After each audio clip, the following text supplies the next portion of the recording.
आज झारखंड विधानसभा में हेमंत सोरेन जी की सरकार ने काला कानून पास कराया है। झारखंड प्रतियोगी परीक्षा भर्ती में अनुचित साधनों की रोकथाम व निवारण के उपाय विधेयक 2023।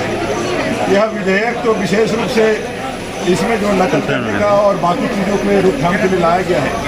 लेकिन इसके पीछे जो कानून बनाए गए हैं वो कानून छात्रों के लिए एक बहुत बड़ा आघातकारी है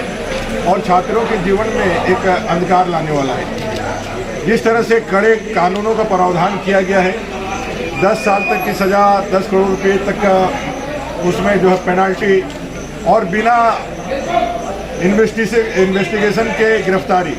ऐसे कई एक प्रावधान बनाए गए हैं जिसके तहत एक सुनियोजित षड्यंत्र के तहत इस कानून के माध्यम से जेपीएससी, जेएसएससी जैसे एग्जाम कंडक्ट करने वाली एजेंसियों पर कोई उंगली ना उठा सके, कोई उनके कारनामों को उजागर ना कर सके, इसके लिए एक भय का वातावरण तैयार करने के लिए किया गया है। आपने देखा है कि इस सरकार ने कई एक एग्जाम लिए हैं जिस पर प्रश्न चिन्ह उठे हैं। उस प्रश्न चिन्ह के सभी लोगों ने उठाया है, छात्रों ने भी उठाया है, आप मीडिया ने भी उठाया है, चाहे वो डिजिटल मीडिया हो, चाहे प्रिंट मीडिया हो, चाहे राजनेता हो। इस कानून के बन जाने के बाद ऐसे सारे लोगों पर यह कानून लागू हो जाएगा और सभी के विरुद्ध कठोर कार्रवाई करने का अधिकार इस सरकार ने दिया है।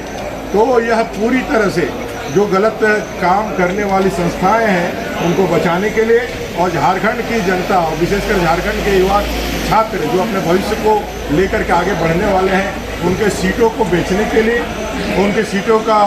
दाम लगाने के लिए और उस अन्याय के खिलाफ कोई आवाज़ ना उठा सके, इसके लिए कानून लाया गया है, जिसका हम लोगों ने विरोध किया था। इसमें संशोधन के लिए हम लोगों ने कहा था प्राइवेट समिति में भेज दिया जाए, लेकिन इस सरकार ने इस काले कानून को पास करके छात्रों के आंदोलन को कुचलने का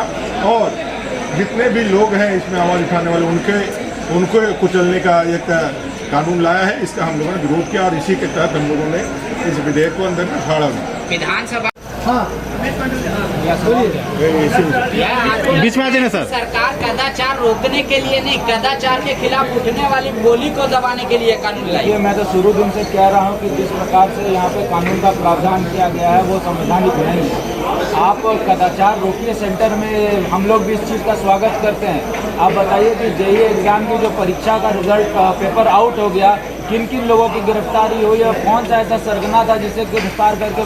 सरकार ने जेल के पीछे करा। सरकार रोलेक्स एक्ट लाई थी, ईस्ट इंडिया कंपनी, वही मैंने सदन में कहा कि एक ईस्ट इंडिया कंपनी थी जिन्होंने रोलेक्स एक्ट लाया था और उस एक्ट के तहत बिना कोई ट्रायल किए लोगों को अंदर जेल में घुसा दिया जाता था। उसी प्रकार ये जो आई है इंडिया, जो कि ईस्ट इंडिया कंपनी का ही दूसरा रूप है, वो आज ये काला कानून लाकर युवाओं को जेल के अंदर बिना ट्रायल के रखने का, घुसाने का ये प्रयास कर रही है। चाहे जेपीएससी हो या जेएसएससी हो, सरकार जब जेपीएससी और जेएसएससी की सीटों का बंदरबांट करेगी तो ना मीडिया उसके सामने कुछ बोल पाएगा, ना अभ्यर्थी बोल पाएंगे और सिर्फ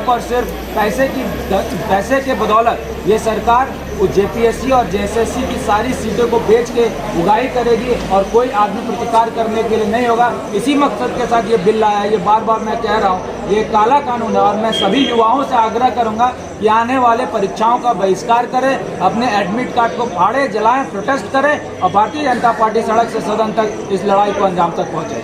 जिस तरह से ये अधिनियम लाया गया और मुझे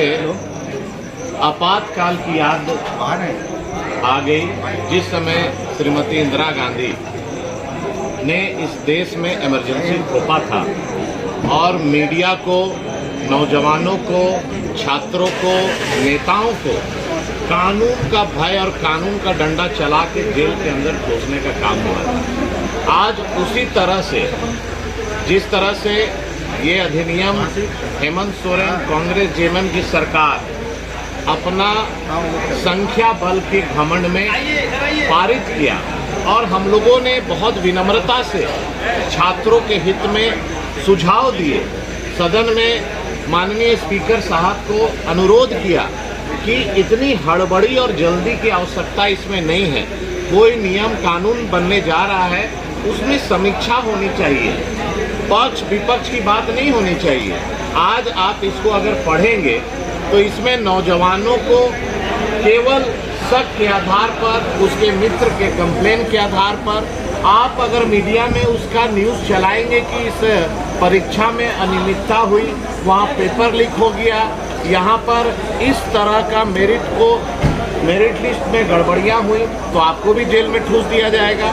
तो कहीं ना कहीं आपातकाल की स्थिति उत्पन्न कराने जैसी स्थिति आज इस सदन में से हुई है। और मुझे पूरा विश्वास है झारखंड के युवा, झारखंड के छात्र छात्राएं चुप नहीं बैठेंगे और ये सरकार अभी जितना आगे बढ़ रही है इसको पीछे कदम खींचना ही पड़ेगा, मेरा यही कहना है।